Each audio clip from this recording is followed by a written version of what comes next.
So as we move further into chapter 20, this gets into chapter 20, section 4, law of sines. So the law of sines is again some trigonometry types of questions, but the law of sines comes in play when we don't have what's called a right triangle. So if there's one angle that's a right angle, which is 90 degrees, then we can kind of use the phrase SOHCAHTOA. The sine of an angle is opposite over adjacent. The cosine of an angle is adjacent over hypotenuse, and tangent of an angle is opposite over adjacent. So Katoa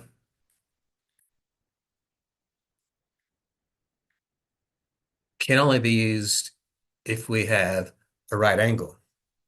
So this is what's called right triangle trig. Now, our first question says solve the triangle. So to solve a triangle is going to have three angles and three sides. So they gave us two angles and a side, so we're still missing an angle and two sides. So they first want us to find angle C. Well, since we know what angle A and angle B are, and we do know that all three angles have to add up to 180 degrees, so measure of angle A plus the measure of angle B plus the measure of angle C, all three of those angles have to add up to 180. We could kind of use some simple math to find the missing angle. So we know to find the missing angle, basically it's going to be the 180 degrees minus angle A and angle B. So it's going to be minus then this 59 and this 64. So that would give us the missing angle C, if you will. So on my calculator, again, I could do it several ways. I could just type it in as 180 minus then in parentheses 59 plus 64. Get it that way. Or you could go 180 minus 59 minus 64, if you will. 64. Or you could add the 59 and the 64 first, and then go 180 minus that answer of 123. So it just depends on where your mind takes you. You should still get 57 for the missing angle. So 57 degrees is our missing angle. Now, the next question says find side B. Do not round until the final answer, then round to the nearest tenth as needed. So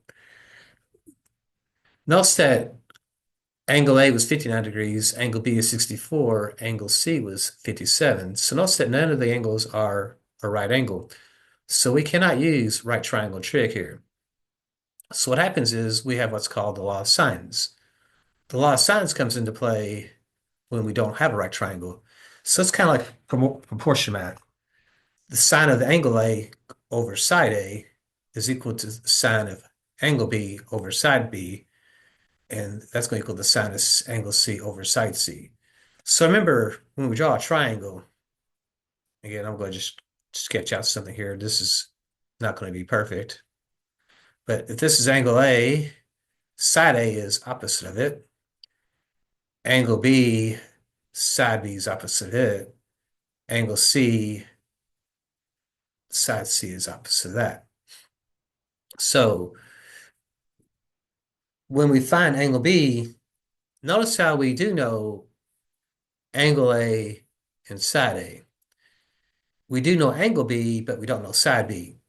So if I'm using my proportion math, I could set up the sine of 64 degrees, the sine of B, over side B, which we don't know side B, so I could put a B there.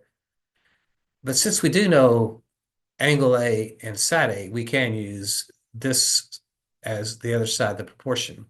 So we can write this as then the sine of 59 degrees over the 14 side. So notice how the sine of the angle over the side.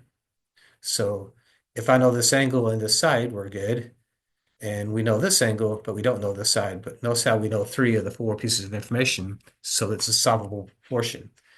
Now remember, the shortcut to solve a proportion is multiply the diagonal numbers and then just divide by the remaining piece. So divide by the sine of 59. So on my calculator, the first thing I need to do is go to the mode button and make sure we're in degree mode. So if I'm in radian, I have to make sure I have to switch it over to degrees, make sure that's highlighted. So then I can quit that. I can clear this all off, make a fresh screen. So if I type in then 14 times the sine of 64, do that cross multiplication, if you will, and then get that answer, and then divide that by the sine of 59. Notice that I didn't round any until the very end, so 14.6 or 14.7. Well, that 7 would say round that up to a 7. So side B is going to be 14.7. Next, they want us to find side C. So really, we don't want anything that's rounded, so we're still going to use angle A and side A, since that was given information that's not rounded. Notice how side B was rounded. And again, they don't want any rounding until the final answer. So we need to avoid using side B here. So we could again use the law of sines, but notice how now we have the sine of C over side C. So angle C was 57. So I could say the sine of 57 degrees over side C, which we don't know. And then we can use the A as the other side of the proportion. So the sine of 59 degrees over side A, which is 14. So again, in proportion math, all we have to do is multiply the diagonal and then divide by the remaining number and let the calculator do the math for us. So that's our shortcut with proportion math. So I can clear this off here. 14, let's see here, 14 times then the sine of 57. Get that answer and then divide that by the sine of 59 degrees. And then hit enter, and that would give us side C. So that would be like 13.7. Now, an observation to be made is the bigger the angle, the bigger the side. So notice how B was the biggest angle, so side B should be the biggest side. So 14.7 is bigger than 14 and 13.7. Now between angle A and angle C, notice how angle A is the bigger angle, so side A should be bigger than side C. Well, since A is 14 and C is 13.7, that also holds true that side C is the smallest angle, and therefore side C is the smallest side. So angle C is the smallest angle, so side C is the smallest side. So notice how that all kind of plays out as well. So that's kind of an introduction into your law of sines.